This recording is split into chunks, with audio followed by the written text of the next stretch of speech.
Russian fail-safe systems. You just don't walk in and ask for the keys to the bomb. You need the access codes. Pierce Brosnan becomes the 5th actor to say those magic words. Bond, James Bond, in the new 007 thriller GoldenEye, one of 6 new movies we'll be reviewing this week on Siskel Ebert, along with Jack Nicholson's latest film and Toy Story, a very different kind of Disney animated feature, one drawn by computer. I'm Gene Siskel of the Chicago Tribune. And I'm Roger Ebert of the Chicago Sun-Times. Our first movie is GoldenEye, which is the 18th James Bond adventure in a series going all the way back to 1962 and starring this time Pierce Brosnan as the 5th Agent 007. And with this film, he seems to evolve into a kinder, gentler Bond. The movie opens, as always, with a spectacular stunt as James Bond bungee jumps from the top of a dam in order to infiltrate a top-secret Russian weapons installation.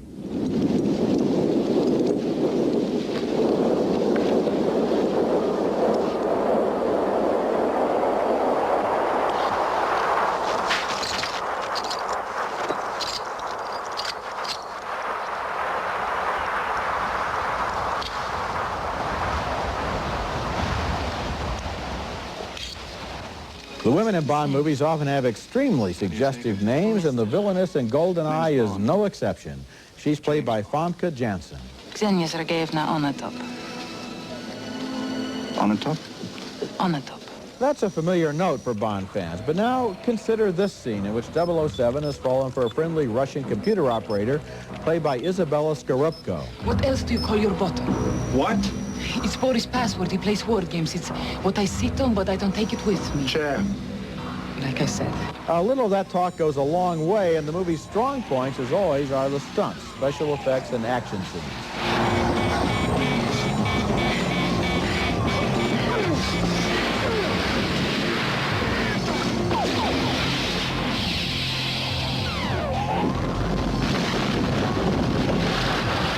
I see I neglected to describe the plot of GoldenEye. Well, it pits Bond against a criminal mastermind from the old Soviet Union whose plan is to seize control of a secret satellite and use it to destroy earthbound communication systems, thus giving him global domination. In other words, this is more or less the plot of every James Bond picture. I enjoyed GoldenEye for what it was, though, and I give it thumbs up. Well, that thumbs up comes as a surprise, because I didn't get a sense at all that you enjoyed this picture. I'm sorry. I certainly didn't. You didn't? Okay. No, I didn't. I think that he isn't an interesting Bond. I like Connery, and everybody else has been nothing compared to Connery. Frankly, Roger Moore has a more commanding physical presence than this guy. I thought this was an average picture. It's a routine story, just like you said. Well, they're all routine stories. No, let's face it. let me Most tell you. of them are. No, the classic ones, the Well, early Connery the ones. first three. Of course, okay. those are classics, Yeah. and those are the ones that I recommend. I can't recommend this picture at all. What I'm saying is, it did have some amazing shots in it. Only it really at the beginning. Did. Only when at the beginning. When the guy is free falling after that airplane, Only that's at the kind beginning. of amazing. That's Roger. You're talking about 30 seconds. If a good friend of yours asked you whether they should go see it, what about say yes. What about the chase? What about the chase scene? Would you have what said about the chase scene with the 2 cars? What about the tank? That was If pretty I neat. asked you, should I go see it? Would you tell me yes? You know what I tell you? Do you like James Bond? Then you'll probably like this one better than some of the others. If you others. like James Bond, you won't like this. Okay, next movie. And our next film is It Takes Two, about as formula a children's film as it gets, using the old Prince and the Pauper fantasy of a rich and poor person trading places. In this case, a little girl from an orphanage and an almost identical-looking girl from a rich family. In another hackneyed bit, her father, a widower played by Steve Guttenberg, is about to marry a snotty gold digger. What? You're finally going to have a real family, and she's going to be your new mother. As for the poor girl, well, while her orphanage is staying at a summer camp, she wanders into the mansion across the lake and is mistaken for the rich girl. The Olsen twins from TV's Full House play the girls. What in the name of God is going on here? Hi, Benny. I mean, Vincenzo. I got distracted. Oh, you don't have to apologize. Really? Cool. Of course, something must be done about the snippy woman Steve Guttenberg is about to marry. Enter Kirstie Alley, looking kind of blousy in this film, by the way. The two girls conspire to bring the adults together. How many fingers here, cowboy? 6. Close enough. Can you stand? Yeah. Oh. Oh. I'm not sure which is more bruised, my butt or my ego. Boy, that is lame. It Takes Two has been written like a TV sitcom, a bad TV sitcom. I can't say that young kids won't buy into the fantasy of switching places. I think they always will. But there is such lethargy to the direction of this picture, to the writing, to the comedy, that I can't recommend it.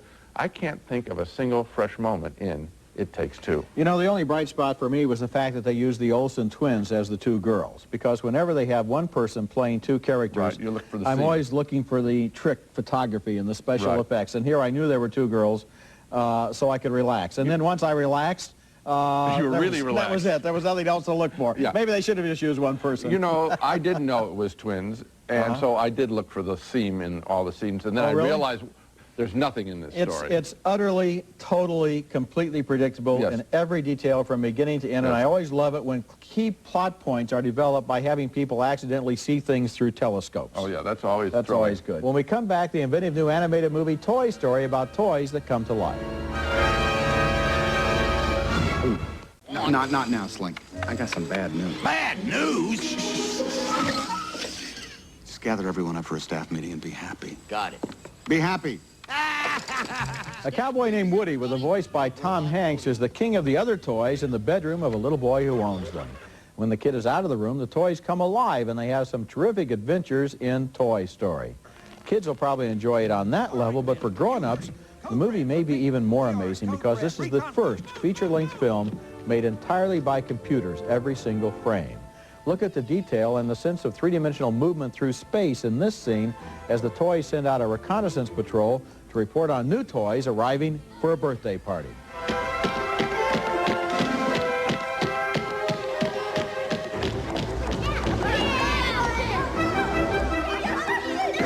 Okay, come on, kids. Everyone in the living room. It's almost time for the presents. Woody now has competition from a new arrival, Buzz Lightyear, who doesn't know he's a toy and thinks he's a real space ranger. Tim Allen provides the voice of the space cadet, and look here at the texture of the bedspread and the details of the movement here. Buzz, who goes there? Don't shoot. It's okay. Friends. Do you know these life forms? Yes. They're Andy's toys. All right, everyone, you're clear to come up. I am Buzz Lightyear. I come in peace. Oh, I'm so glad you're not a dinosaur. And now look at the freedom of spatial movement in this animation where Buzz tries to prove he can fly.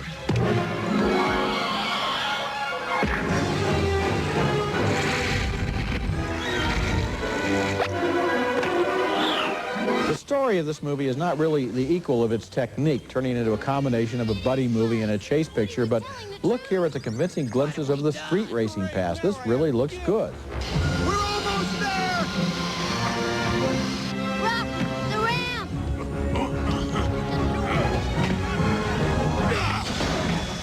I was reading in Wired magazine this week that Toy Story took 800,000 hours of work on 300 powerful Sun computers, so forget about the theory that computer animation is cheaper than the traditional kind. What really caught my attention in the movie was the illusion of three-dimensional space as the characters turn and move, and the backgrounds reflect that. I liked the look of the film, which conventionally created a world that was new and fresh and intriguing. And I liked all the little side jokes, like when Mr. Potato Head finally gets married and we can look forward to some tater tots. Well, I think it's absolutely dazzling. And it was dazzling in a way that caught me by surprise. Here's why. I had seen the ads, and I'm sure everybody's seen the ads, where you see Woody, the figure, and you see Mr. Potato Head, and they look great and bright and all that. I liked the people.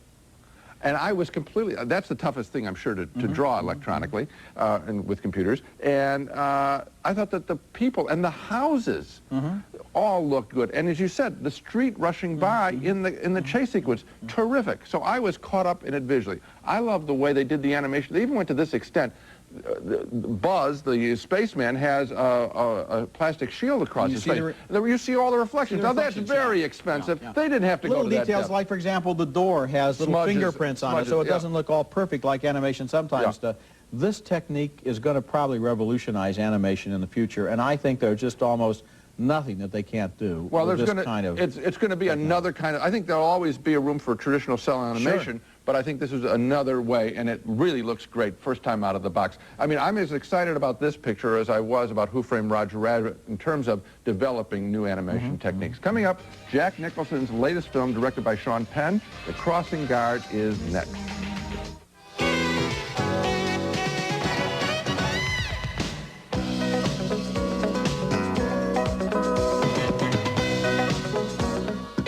What's your great news? He's out. John Booth is out. I'm gonna kill him. Jack Nicholson plays the distraught, actually crazed is more like it, father of a little girl who was killed in a traffic accident some years ago, and now the driver who killed her is out of prison, and Nicholson wants to kill him in The Crossing Guard, the latest film directed by Sean Penn. The pleasant surprise of the picture is that the best character in the story and the best performance comes from the least known actor.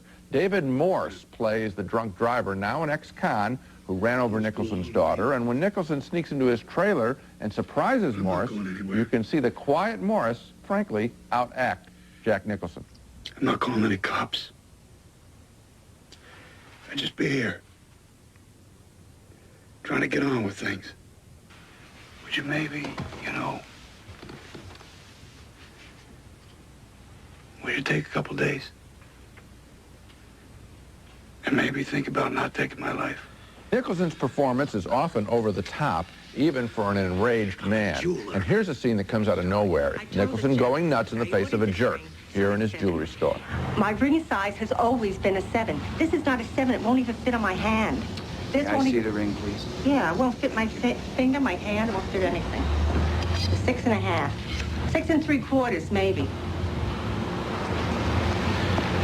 Does that look like a 6.5 to you?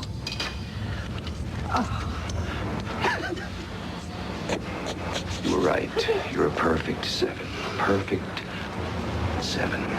A better moment, Nicholson and his ex-wife in the film, played by his former lover, Angelica Houston. It made you so small and weak.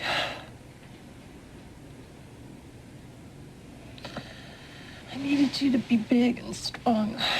The reason to watch The Crossing Guard is the character played by David Morse. I won't forget him, or the performance, a layered role in which there's a great deal of calm and yet deep down great pain. Morse doesn't push his performance, it's memorable work. Overall, does the movie work? Only in fits and starts. Blame that, I think, on Sean Penn's screenplay, which includes too many extraneous elements, including a role for Robin Wright, his former lover, playing a woman who takes a strong, sympathetic liking to the drunk driver. So, a mixed review, but reluctantly thumbs down on The Crossing Guard. You often quoted Howard Hawks, who said his definition of a great movie is 3 great scenes, no bad scenes. Yeah. This movie has 3 great scenes. Yeah, but plenty of bad ones. The scene between Nicholson and Houston, the scene between Morse and Nicholson early in the film, and the scene between them late in the film. But it has a lot of bad, including the final scene, which was almost unsupportable. I almost felt like the movie should have ended before the final scene. Let me tell you, there are a whole bunch of people in this world, sadly, who can relate to this situation. Losing a child, which is probably one of the most cataclysmic things that can happen to anybody. And reportedly, you never get over it. No one ever gets over it. It's with them every day, every hour of their lives. That's great drama. It would be it's an interesting film. The movie should have had a stronger through line all the way through. You're right. Stay on David Morse, and you got a terrific picture. Yet I honor the good stuff in the movie. I think that Penn is a very good director. He needs to become a little better writer and editor. When we come back, the strange story of a man named Theremin who invented an otherworldly musical instrument and then disappeared for half a century. Our next movie is an unusual documentary called Theremin, an electronic odyssey, and I want to start my review with a clip from a 1951 science fiction movie named The Day the Earth Stood Still. And as you watch this, pay special attention to the soundtrack. That eerie, otherworldly sound is created by a musical instrument named the Theremin.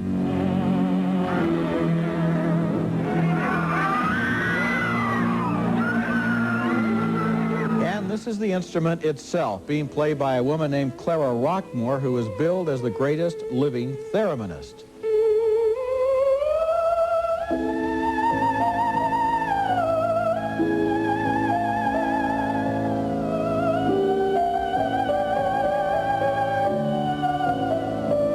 The instrument was invented by this man, a Russian-born inventor and musician named Leon Theremin, seen here in 1928.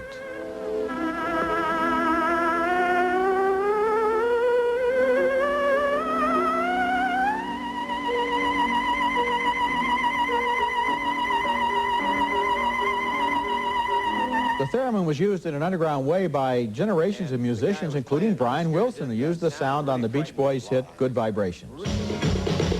I'm picking up good vibrations. She's giving me the excitations. In 1938, Theremin was apparently kidnapped by Russian agents and thrown into a series of Soviet prisons to work on war projects. He dropped right out of the pages of history, and he and his instrument were forgotten until, incredibly, the makers of this documentary discovered him still alive in Russia in his early 90s. The film ends with his return to New York. Theremin is one of those documentaries that tells a story that is not only stranger than fiction, but more satisfying. Well, this is why I like documentaries over most of the fiction films that I see, because you meet a better class of people, frankly. I mean, this is fascinating stuff. Just forget that you find him later. Isn't it refreshing just to see the sight of someone playing this thing? Yes, it is. I mean, stroking the air. I mean, and it sounds neat, doesn't it? Well, it does. I mean, it's not my favorite instrument, but but I like just the weirdness of it all. It may not be your favorite instrument, but it certainly creates sounds that no other instrument creates. And here's another thing. Well, I like the whole journey. I wanted to say the journey of it all. That you're tracking something. You're trying to find a mystery here. I want to tell you, there is a piece of film that shows a party for Clara, the thereminist, and Leon at an early, and they kind of slow it down and they look at each other. And you realize the buried subtext is these people are in love. Sure. They were in love. And that is something that the film returns to. And then finally there's a reunion, and you realize that there's a whole other story that the film just hints at. It's a fascinating film. Right. Documentary films, I hope that they get booked in theaters around the country. Look for this one. You're going to have to move quickly to find it. Coming up next, When Night is Falling, an adults-only film about two women in love. Our next film is When Night is Falling, the story of a professor at a Protestant college who becomes enamored of a lesbian circus performer. Both are very pretty women, and this movie by director Patricia Rozema is always lovely to look at, even though many of its plot points are absurd. Here's where the two women first kiss. They're played by the beautiful Pascale Bussière and Rachel Crawford.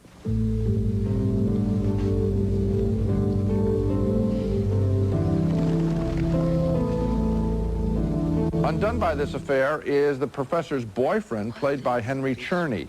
He too teaches at the university, and his girlfriend's behavior threatens both their religious training and their careers. Please just think before you speak. Okay. When Night is Falling is better when it sticks to pretty sexual scenes, including fantasy sequences of desire.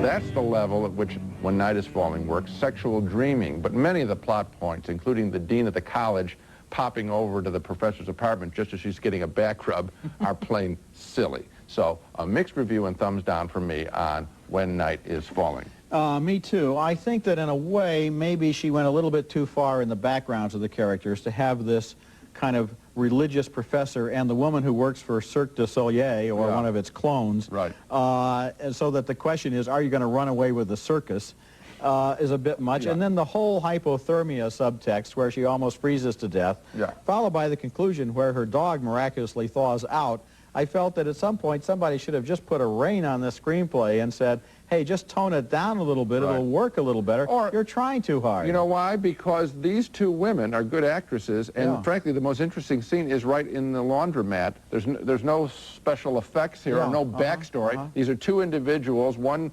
turned on and one about to be turned on. The human stuff works better than the whole surrounding. You got it. Now let's recap the movies we reviewed on this show. A split vote on GoldenEye, the latest James Bond adventure. The story left me out in the cold. My reaction to Pierce Brosnan was indifference. Roger, however, enjoyed the film for what it was. 2 thumbs down for It Takes Two, the simple-minded kids movie about two girls switching places. 2 thumbs up, way up, for Toy Story, the groundbreaking Disney animated feature drawn by computers. The film opens nationwide next week. A mixed review and 2 reluctant thumbs down for Sean Penn's The Crossing Guard, with Jack Nicholson out for revenge. 2 thumbs up for Theremin, a most unusual documentary about the creator of a most unusual musical instrument. And 2 thumbs down for When Night is Falling, the pretty but often silly lesbian fantasy. Toy Story, the best in the show. Sure is. That's it for this week. Next week we'll be back with reviews of more new movies, including Martin Scorsese's new film Casino, starring Robert De Niro and Sharon Stone, in a behind-the-scenes look at Las Vegas. Get us all killed! Also, Money Train, starring Wesley Snipes and Woody Harrelson, as New York transit cops planning to hijack an armored subway train. What the hell are we gonna do? We can't stop this thing even if we wanted to. Go faster. That's next week, and until then, the balcony is closed. Take in the adventure and freshness of the great outdoors with Aspen, the exhilarating cologne for men. The Game of Knowledge, the exciting and educational game for children and parents too. The Game of Knowledge, new from University Games. Glade Clip-Ons, the refillable air freshener designed specially for your car, now with more freshening power. Experience Bridges, the romantic new fragrance inspired by the movie The Bridges of Madison County. Bridges, some moments last forever.